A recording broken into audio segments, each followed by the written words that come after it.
आज सबसे पहले प्रेस वार्ता शुरू करने से पहले आज राजीव गांधी जी, भारत रत्न राजीव गांधी जी का पुण्यतिथि है आज। सबसे पहले तो हम उसको सभी करनाल वासियों की तरफ से नमन करते हैं, उनको श्रद्धांजलि। अब आज की प्रेस वार्ता हमने जो सद्भाव यात्रा पिछले लगभग 7.5 महीने से चली, उस यात्रा के समापन को लेके जो 23 तारीख को रोहतक में होगा और उसका समय 3 बजे राजीव चौक, दिल्ली मोड़, यूनिवर्सिटी के गेट के सामने से शुरू होके भिवानी स्टैंड तक ये यात्रा जाएगी। सभी कांग्रेसियों को और सभी उन साथियों को प्रदेश के अंदर जो आपके पंजे को कांग्रेस मानते हैं और सद्भाव यात्रा में और सद्भाव बनाने में विश्वास रखते हैं, उनसे हमारी अपील है कि वो 23 तारीख को 3 बजे रोहतक पहुंच के इस यात्रा की शोभा बढ़ाएं। ये यात्रा 5 अक्टूबर 2025 को नरवाना से शुरू हुई, जनौदा गांव, और अब 89वां का आज चल रहा है और 90वां का रोहतक होगा 23 तारीख को। 2 दिन ये किलोई आंवला हल्के में रहेगी और वहां समापन के समय सभी वो लोग भी वहां होंगे जिन्होंने इस यात्रा में शमूलियत की है। पिछले 230 लगभग दिन हो जाएंगे,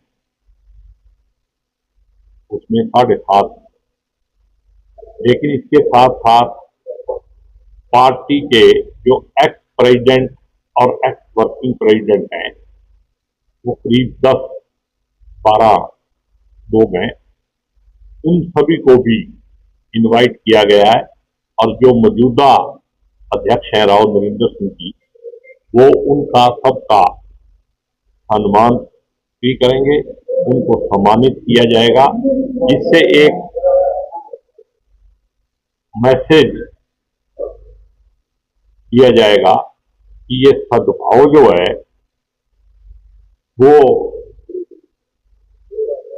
जनता के अंदर तो पिछले 7.5 महीने में पैदा किया ही गया है, उसके साथ साथ कांग्रेस के अंदर भी सभी कांग्रेस जनों को सम्मानित करके जो सीनियर लोग हैं कांग्रेस के अंदर भी एक एकता का मैसेज दिया जाएगा। क्योंकि इस यात्रा को सबसे बड़ा सम्मान राहुल गांधी जी ने 8 तारीख को गुड़गांव के अंदर दिया। राहुल गांधी जी के आने पे जहां कांग्रेस के सभी नेता वहां हाजिर रहे, उसके साथ साथ जो राहुल गांधी जी ने बोला कि आपकी इस यात्रा से मैं बहुत खुश हूं और मेरा फुल सपोर्ट आपके साथ है, और मैं चाहता हूं कि पूरे देश के अंदर और भी नौजवान नेता जो हैं वो प्रदेश के अंदर, अपने जिले के अंदर, अपने हलके के अंदर ऐसी यात्रा करें और लोगों से जुड़ाव बनाएं। और आपकी इस यात्रा को इसके साथ साथ उन्होंने ये भी कहा कि ऑल इंडिया कांग्रेस और हरियाणा कांग्रेस का पूरा समर्थन जो है वो आपके साथ है। तो अब ये यात्रा का जो आखिरी पड़ाव 23 तारीख को राम कुमार गौतम जब पहली बार एमएलए बना था ना, तो पूछना इस कांग्रेस से कितने फायदे लिए। ठीक है, ऐसी ऐसी बातें करके सिर्फ कुर्सियों में बने रहने से काम नहीं चलता। कांग्रेस जिस दिन खत्म होगी तो समझ लेना देश भी खत्म। कांग्रेस ही देश है और देश तभी बचेगा जब कांग्रेस मजबूत होगी। आरएसएस और बीजेपी इस देश के अंदर नफरत फैलाने का और देश को तोड़ने का काम कर रहे हैं, और जो अंधभगत उसमें लगे हुए हैं, जिसमें जिसका नाम लिया आपने वो भी है, तो उनको भी फिर समझा देगा। प्रधानमंत्री अपने विदेशी दौरे के दौरान कल से लगातार एक वीडियो वायरल हो रही है। राहुल गांधी ने भी इस पर अपने प्रतिक्रिया दी है। तो देश का किसान, युवा, महिलाएं और सारा मतलब ऐसा वर्ग, व्यापारी वर्ग, वो तो रो रहा है कि बैंक में कैश नहीं है, हमारे को पैसे नहीं मिल रहे, और वो यहाँ मलोटी की ब्रांडिंग कर रहे हैं। पार्ले कंपनी से कुछ ले लिया होगा माल साल जिसकी वो है, और ऐसा काम प्रधानमंत्री का नहीं होता। ऐसा ऐसा काम कुणाल कामरा जैसे लोगों का है, उनके ऊपर तो मुकदमे दर्ज कर देते हैं अगर वो ऐसी कोई टिप्पणी कर देते। ये कोई फिल्मी एक्टर थोड़ी है, देश के प्रधानमंत्री हैं, देश की इज्जत का ध्यान रखना। आपने देखा है कांग्रेस जनता पार्टी बन गई है, एक दिन के अंदर 40 लाख लोगों ने उसकी 70 हो गए। तो फिर अब कांग्रेस का मैं तुम्हारे को इतिहास बता देता हूँ, आप तुम खुद समझ लेना, देश की जनता भी समझ लेगी कि ये लफड़ पैदा कहां से हुआ है। इसका सबसे पहला जन्मदाता है हिटलर। उसने यहूदियों को कांग्रेस घातक हुआ, और इसका मतलब है भी उनको मारने का अधिकार है, उस पर कोई कानून लागू नहीं है। उसके बाद किसान आंदोलन हुआ तो पैरासाइट आंदोलन जीवी किसानों को किसने कहा? जो हिटलर के फॉलोअर हैं, आरएसएस और बीजेपी की नर्सरी से निकले हैं, नरेंद्र मोदी जी। और दुर्भाग्य है कि देश के सुप्रीम कोर्ट का चीफ जस्टिस भी वही लैंग्वेज बोलता है और देश के प्रधानमंत्री को फॉलो करता है, हिटलर को फॉलो करता है, ये तो भगवान जाने। लेकिन जो अपने नौजवानों को, अपने देश के जो सोशल मीडिया के एक्टिविस्ट हैं, आरटीआई एक्टिविस्ट हैं, किसान हैं, जो वकील हैं, अगर उनको वो कोऑपरेट करता है तो फिर सुप्रीम कोर्ट में भी जितने लोग बैठे हैं वो सारे वकालत करके वकील बन के ही आए हैं। बिना वकील के जज नहीं बना जाता।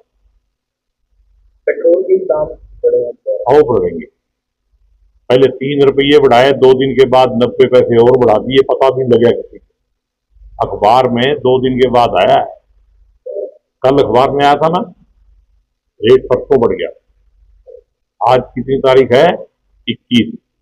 ये बढ़ गया था 19 तारीख को। जो भी रेट बढ़ता है सवेरे 6 बजे लागू होता है। कई बीजेपी नेता साइकिल का यूज कर रहे हैं, ऑटो का यूज कर रहे हैं, आपको क्या लगता है? ये ड्रामा कर रहे हैं। एक नेता ट्रेन में बैठ के, मान लो दिल्ली से करनाल आता है, तो उसकी गाड़ी कहाँ जाएगी? सरकारी गाड़ी का चल के जीटी रोड से यहाँ स्टेशन तक नहीं आएगी, तो उसमें बैठ के ही आज ये ड्रामा करने की क्या जरूरत है? ये तो आरएसएस और बीजेपी का हमेशा से काम रहा है। जब सफाई अभियान चलाया था, स्वच्छता अभियान, तो मोदी जी भी झाड़ू लेके चले गए। कितनी सफाई हुई तेरे करनाल में देख लो। तमिलनाडु में आरएसएस को बेहतर, मैं कहता हूँ पूरे देश में कर देनी चाहिए।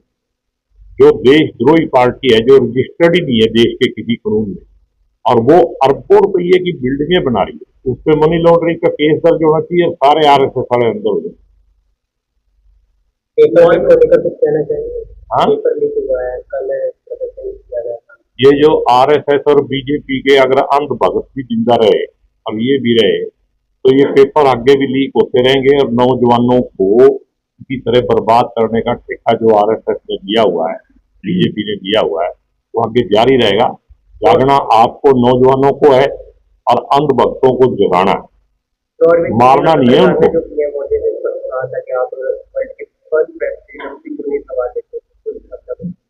ये हमारे लिए दुर्भाग्यपूर्ण बात है कि हमारा प्रधानमंत्री इंदिरा गांधी जी 83 में उसी नॉर्वे में गई थी और पूरी प्रेस कॉन्फ्रेंस के जवाब दिए थे, आप रिकॉर्ड से निकालो गूगल। तो हमारे प्रधानमंत्री को क्या डर है?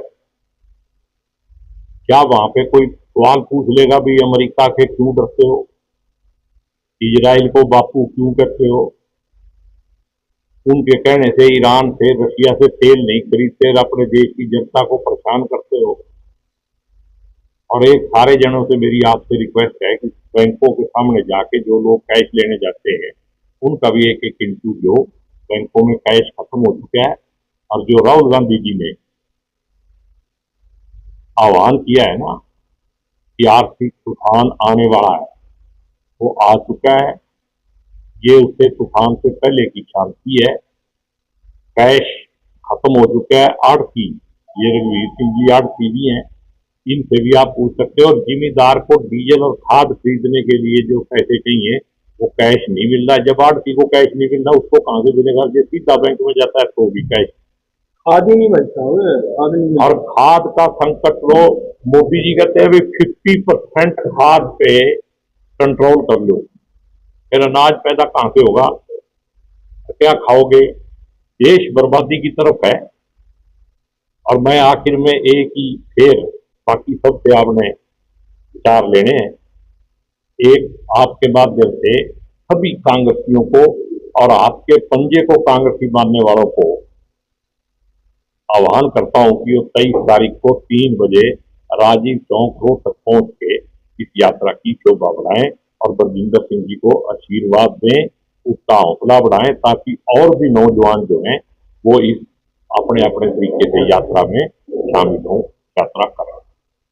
राम को सत्ता गौतम है वो, मैं व्यक्तिगत बात नहीं कहना चाहता, लेकिन अगर वो धर्म में विश्वास नहीं रखते, धर्म जो होता है ना वो इंसानियत और प्यार से चलता है, और वहां हर इंसान की कीमत है, उसकी इज्जत करनी चाहिए। क्या मुसलमान इंसान नहीं है? तो फिर क्या हो जाएगा? ये ऐसी घटिया बातें सिर्फ और सिर्फ आरएसएस की सोच से आती हैं, जहां पे धर्मांता और आडंबर को माना जाता है, धर्म को नहीं माना जाता।